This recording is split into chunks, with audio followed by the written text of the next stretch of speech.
આજે હું તમારી સાથે શેર કરવાની છું કાજુ દ્રાક્ષ આઈસ્ક્રીમની રેસીપી. આ રેસીપી એક રિક્વેસ્ટેડ રેસીપી છે. તો આજે હું તમારી સાથે એકદમ સરસ સોફ્ટ ક્રીમી આઈસ્ક્રીમ ઘરે કેવી રીતે બનાવાય જે આપણે બહાર ખાઈએ છીએ એની રેસીપી શેર કરીશ. અને હું તમને જણાવીશ કે તમારે જો વ્રત ઉપવાસમાં આઈસ્ક્રીમ ખાવો હોય ને તો આઈસ્ક્રીમને ઘરે કેવી રીતે બનાવવો. કોઈ પણ પાવડરનો ઉપયોગ વગર ખૂબ જ સરસ ક્રીમી તમે આ આઈસ્ક્રીમ ઘરે સરળતાથી તૈયાર કરી શકો છો. હલો ફ્રેન્ડ્સ, હું છું હેતલ. કિચન ક્રાફ્ટમાં તમારા બધાનું હાર્દિક સ્વાગત છે. તો ચલો આજની મજેદાર રેસીપી બનાવવાનું શરૂ કરીએ. રોજ આવી નવી નવી રેસીપી ગુજરાતીમાં જોવા માટે વિડીયોને લાઇક અને શેર કરી બાજુમાં રહેલા બેલ આઇકન ઉપર ક્લિક કરો રેસીપીનો વિડીયો સૌથી પહેલા જોવા. આઈસ્ક્રીમ બનાવવા માટે અત્યારે મેં ફૂલ ફેટ દૂધ લીધું છે 500 ml. ફૂલ ફેટ દૂધ એટલે કે જેમાંથી આપણે મલાઈ નથી કાઢી જેને ગરમ નથી કર્યું. આઈસ્ક્રીમ બનાવવા માટે આપણને ફૂલ ફેટ દૂધની જરૂર પડે છે. થોડું દૂધ મેં સાઈડમાં રાખ્યું છે જેનો ઉપયોગ આપણે પછી કરીશું. તો અત્યારે હું એની અંદર 2 ટેબલસ્પૂન કોર્નફ્લોર એડ કરું છું. હવે તમારે વ્રત ઉપવાસમાં ખાવો હોય તો તમારે એની અંદર 4 ટેબલસ્પૂન મિલ્ક પાવડર એડ કરી દેવાનો, કોર્નફ્લોર એડ નહીં કરવાનો. કોર્નફ્લોરના કારણે આપણો આઈસ્ક્રીમ છે ને એકદમ સરસ આઈસ ક્રિસ્ટલ બન્યા વગરનો બને છે. તો જો તમારે વ્રત ઉપવાસમાં ના ઉપયોગમાં લેવો હોય તો એની અંદર તમે કોર્નફ્લોર એડ કરી શકો, અને વ્રત ઉપવાસમાં તમારે લેવો હોય ઉપયોગમાં તો તમે એની અંદર 4 ટેબલસ્પૂન જેટલો મિલ્ક પાવડર એડ કરી શકો. મિક્સ કરી લઈએ અને ઠંડા દૂધની અંદર જ આપણે કોર્નફ્લોર અને જો મિલ્ક પાવડર લીધો હોય તો એ બંનેને મિક્સ કરવાના છે. હવે આપણે કાજુ દ્રાક્ષ આઈસ્ક્રીમ બનાવી છે તો કાજુની એકદમ સરસ ફ્લેવર આવે એના માટે મેં 1/3 કપ કાજુ લીધા છે અને એને આપણે ગ્રાઇન્ડ કરી લઈશું. પહેલા આપણે એમ જ ગ્રાઇન્ડ કરી લેવાના કાજુને અને પછી એની અંદર દૂધ નાખવાનું એટલે એકદમ સરસ એની સ્મૂથ પેસ્ટ તૈયાર થઈ જશે. અને જે પણ દૂધ આપણે રાખ્યું હતું સાઈડમાં એ બધું જ આની અંદર આપણે એડ કરી દેવાનું છે. તો આ રીતની એકદમ સ્મૂથ પેસ્ટ તૈયાર કરવાની. હવે દૂધને મેં સાઈડમાં ગરમ કરવા માટે મૂકી દીધું હતું. જાડા તળાવાળું વાસણ લેવું જેથી નીચેથી એ બિલકુલ જ ચોંટે નહીં, અને દૂધને આપણે થોડું ગરમ થવા દેવાનું છે. આ રીતનું એ ગરમ થઈ જાય ને પછી એની અંદર આપણે જે કાજુની પેસ્ટ તૈયાર કરી છે એ ઉમેરી દઈશું. કાજુની પેસ્ટ ઉમેરીએ તો ગેસની ફ્લેમને આપણે એકદમ સ્લો કરી દેવાની છે, કારણ કે કાજુની પેસ્ટ નીચે ચોંટશે એટલે એકદમ સ્લો ફ્લેમ પર આપણે એને આ રીતે સતત હલાવતા રહેવાનું છે. તમે જ્યારે પણ કાજુની પેસ્ટ એડ કરો તો ગેસ સ્લો રાખવાનો અને સતત એને હલાવતા રહેવું, નહીંતર નીચેથી એ ચોંટશે. કાજુની પેસ્ટ નાખશો ને એટલે દૂધ તરત જ ધીમે ધીમે જાડું થવા લાગશે. આપણે એની અંદર કોર્નફ્લોર પણ ઉપયોગમાં લીધો છે જેના કારણે આપણા દૂધની અંદર ખૂબ જ સરસ એક થિકનેસ મળશે જે આપણને આઈસ્ક્રીમ માટે જોઈએ છે. તો કાજુની પેસ્ટ નાખ્યા પછી થોડી વાર રહીને આપણે એમાં ખાંડ એડ કરી દઈશું. તો અત્યારે મેં અડધો કપ જેટલી ખાંડ લીધી છે. તમને જો વધારે મીઠાશ ગમતી હોય તો તમે હજુ થોડી 1-2 ટેબલસ્પૂન જેટલી ખાંડ એડ કરી શકો. ખાંડ નાખીશું એટલે થોડું પતલું થશે પણ થોડી જ વારમાં પાછું એ જાડું થવા લાગશે.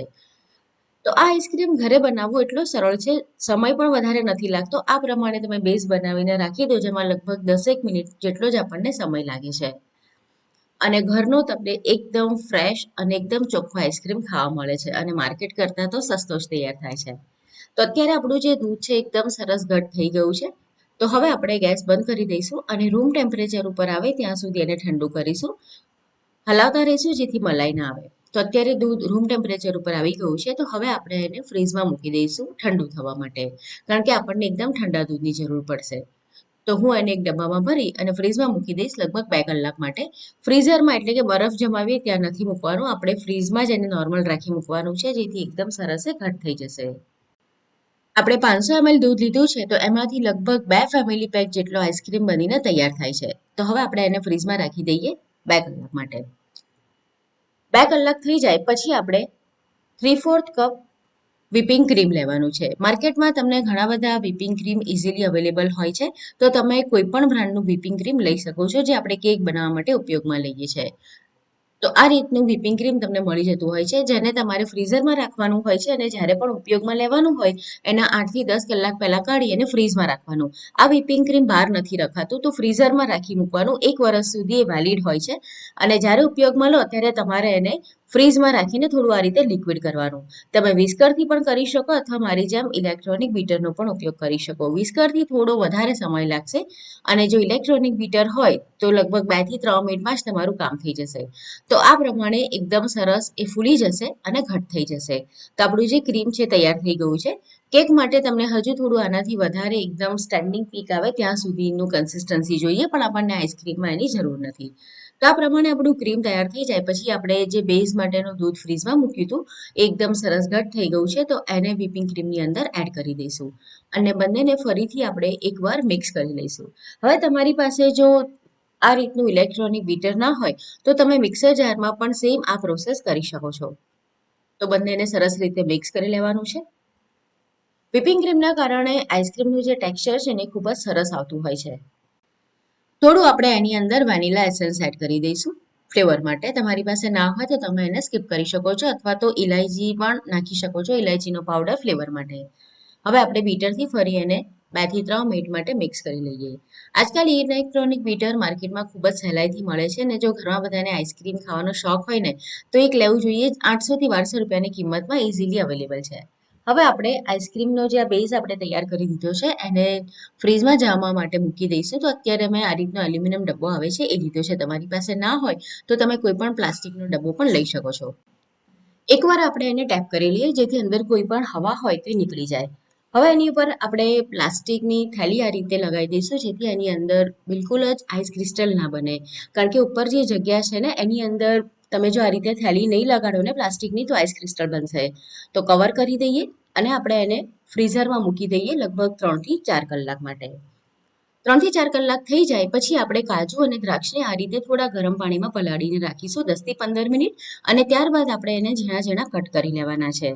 તો પલાળ્યા પછી જ કાજુ દ્રાક્ષ એડ કરવાના છે.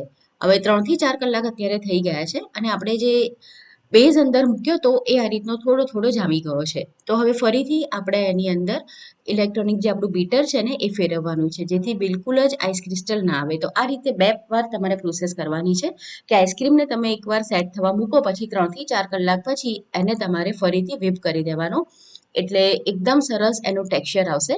તમે આ પ્રોસેસ મિક્સર જારની અંદર પણ કરી શકો છો અથવા તો જે હેન્ડ વિસ્કર આવે છે એ ફરાવીને પણ કરી શકો. એકવાર તમારે એને ફરીથી મિક્સઅપ કરી લેવાનો. તો અત્યારે હું ઇલેક્ટ્રોનિક બ્લેન્ડરનો ઉપયોગ કરું છું. તો 2 થી 3 મિનિટ માટે આપણે એને મિક્સ કરી લઈશું અને ફરીથી આપણે એને સેટ થવા મૂકીશું. અને હવે જ્યારે સેટ થવા મૂકીએ તો આપણે એને 8 થી 10 કલાક અથવા તો ઓવરનાઇટ રાખવાનો છે. 2 થી 3 મિનિટ આ રીતે આપણે બીટર ફેરવ્યા પછી જે કાજુ અને દ્રાક્ષ હતા કટ કરેલા એ એની અંદર એડ કરી દઈશું. થોડા મેં ગાર્નિશિંગ માટે રહેવા દીધા છે. કાજુ દ્રાક્ષ જો તમે પલાળ્યા વગર નાખશો ને તો એ એકદમ હાર્ડ રહેશે. તો આ રીતે પલાળીને પછી જ એડ કરવાના છે અને પલાળીએ પછી આપણે એને ચાળણીમાં નિતારી એકદમ ડ્રાય કરી લેવાના. નહીંતર એની અંદર જે પાણીનો ભાગ રહી જાય ને એના કારણે પણ એની અંદર આઈસ ક્રિસ્ટલ બની શકે છે. તો ફરીથી સેટ કરવા માટે મેં અત્યારે એલ્યુમિનિયમનો ડબ્બો લીધો છે. તમે પ્લાસ્ટિક કન્ટેનર લઈ શકો, મેં તમને આગળ જણાવ્યું છે. તો હવે આપણે એને સેટ કરવા મૂકીએ અને સેમ પ્રોસેસ આપણે ફોલો કરવાની છે. તો પ્લાસ્ટિકની થેલી એના પર લગાડી દઈશું જેથી આઈસ ક્રિસ્ટલ ના લાગે. જે કાજુ દ્રાક્ષ આપણે સાઈડમાં રાખ્યા હતા એ થોડા ગાર્નિશિંગમાં લગાડી દઈશું. આ બેઝ આઈસ્ક્રીમ છે. તમે તમારી પસંદની ફ્લેવર આની અંદર એડ કરી શકો. અત્યારે આપણે કાજુ દ્રાક્ષ બનાવ્યો છે પણ આ પ્રમાણે તમે બેઝ બનાવી તમારી પસંદનો આઈસ્ક્રીમ તૈયાર કરી શકો. હવે પ્લાસ્ટિકનું કાગળ આ રીતે લગાડી દઈશું અને એને એકદમ ટાઈટલી કવર કરી દઈશું. તમારી પાસે એરટાઇટ કન્ટેનર હોય તો પણ તમારે આ પ્રોસેસ ફોલો કરવાની છે કે તમારે આ રીતે પ્લાસ્ટિકનું કાગળ એની અંદર લગાવવાનું જેથી બિલકુલ આઈસ ક્રિસ્ટલ ના જામે. તો મેં આઈસ્ક્રીમને ઓવરનાઇટ રહેવા દીધો હતો અને અત્યારે એકદમ સરસ તૈયાર થઈ ગયો છે. અને જ્યારે પણ તમારે સર્વ કરવો હોય તો એક 2 મિનિટ એને બહાર રહેવા દેવાનો જેથી થોડો નરમ થાય જેથી તમે ઇઝીલી એને સ્કૂપ આઉટ કરી શકો. તો આપણો કાજુ દ્રાક્ષ આઈસ્ક્રીમ તૈયાર છે એકદમ સોફ્ટ અને ક્રીમી. તો એકવાર તમે આ રેસીપીને ચોક્કસથી ટ્રાય કરો. કાજુ દ્રાક્ષ આઈસ્ક્રીમની રેસીપી તમને કેવી લાગી કમેન્ટ કરીને જરૂર જણાવો અને આવી નવી રેસીપી જોવા માટે જો કિચન ક્રાફ્ટ ચેનલ સબસ્ક્રાઇબ ના કરી હોય તો જરૂરથી સબસ્ક્રાઇબ કરો. તો ફરીથી મળીએ આવી જ એક નવી મજેદાર રેસીપીની સાથે.